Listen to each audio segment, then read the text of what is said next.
Hey guys, we're live at 8:48. And as you can see there, just rolling over to 8:49, and we are battling for Thors Luke Stormtrooper. He looks like a nice one once I get to the top here. There he is. We got 24 spots. Great odds on this battle. That's how I like him personally, but to each their own. 24 spots. Let's find our Luke Stormtrooper winner. Everybody loves to get a Luke Stormtrooper. I know it's not just me. Gonna roll the dice, gotta get a 5 or better to play. We did, we got a 10er. So we're cooking. We got a battle coming. Good luck, everybody. Here we go. Nate takes round 1 with number 12. Michael 2. Aaron takes round 3. Nate again on top in round 4 with number 4. Andy Lane, great last name, takes round 5. Michael round 6.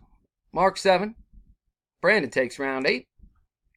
Nate in the top spot again for our next to last round. Round 9 this time. Number 12. Bringing us to the last round. Good luck, everybody. Here we go, and our winner is Michael, and a number 2. Congratulations, Mike. Here's the verification. We'll make it legit. FHBOVX is our verification code. Michael in at number 2 is Zvictor. I'm done at 8:50. Nice looking battle here we've just completed. There it is. One last time, here's the results. Michael in at number 2 is the winner. Congratulations. See you next time, guys. Thanks.